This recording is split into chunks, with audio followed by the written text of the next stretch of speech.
Morning leaders. ఈరోజు మనం డేజే product వాడడం జరిగింది. మనం వాళ్ళ ఇంటికి వచ్చాము, బోయిట్పల్లి విలేజ్, తిరుపతమ్మ రవీంద్ర గౌడ్ వారి ఇంటికి వచ్చాము. వాళ్ళు హెల్త్కి సంబంధించిన ప్రాబ్లమ్స్ తోటి ప్రోడక్ట్ అనేది వాడడం జరిగింది. వాళ్ళకి మేజర్గా ఏంటంటే మోకాల నొప్పులకు వాడడం జరిగింది. వాళ్ళు వాడిన ప్రోడక్ట్ వచ్చేసిందంటే మనం ఇచ్చిన ప్రోడక్ట్ ఏంటంటే సీబక్తర్ అనే జ్యూస్ ఇచ్చినాము, తర్వాత గిలోయి, తర్వాత మల్టీవిటమిన్స్, తులసి, పంచతులసి అండ్ ఆర్థోపిక్స్, తర్వాత కాల్షియం, ఇవన్నీ ఇవ్వడం జరిగింది. వాళ్ళు అనేది యూజ్ చేసినారు. వాళ్ళ మాటల్లో వాళ్ళ రిజల్ట్ ఎలా ఉన్నది, వాళ్ళు ఎప్పటి నుంచి వాడారు, ఏం ప్రోడక్ట్ వాడారని ఒకసారి అడిగి తెలుసుకుందాం. మేడం నమస్కారం. మేడం ఓకే, డేజే ప్రోడక్ట్ అనేది వాడారు కదా, మీరు ఏ ప్రాబ్లంకి వాడారు మేడం? కాళ్ళ నొప్పులు, గుంజుడు, నడుము గుంజులు, చేతులు, కాళ్ళు బాగా నీరసంగా ఉండేది, బాగా నొప్పులు ఉండేది, కూర్చుంటే కొంచెం లేవడానికి ఇబ్బంది ఉండే.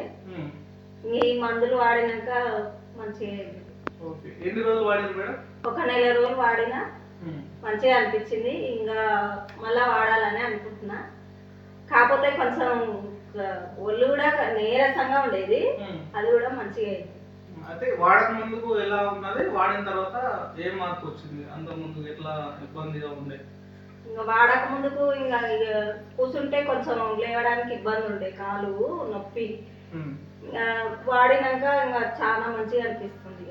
ఓకే, ఏమేమి వాడారు ఐడియా ఉందా ప్రోడక్ట్? ఇంకా ఇవే ఇది ఇంకా ఆర్థోపెక్స్ అండి, కాల్షియం కూడా ఇచ్చాము వీళ్ళకి. 1 month అనేది యూజ్ చేయడం జరిగింది. వాళ్ళు అంతకుముందుకు ఏంటంటే లేచి నడవాలంటే చాలా ఇబ్బందిగా ఉండే. ఇప్పుడు వాడిన తర్వాత వాళ్ళు టోటల్గా ఫ్రీ అయిపోయారు, వాళ్ళ పనులు వాళ్ళు చేసుకోగలుగుతున్నారు. వాళ్ళు 1 month యూజ్ చేసి నెక్స్ట్ కూడా ఇంకొక 1 month యూజ్ చేయాలని వాళ్ళే కాల్ చేయడం వల్ల ఇంటికి రావడం జరిగింది. ఫీడ్బ్యాక్ అనేది తీసుకోవడం జరిగిందండి. Thank you.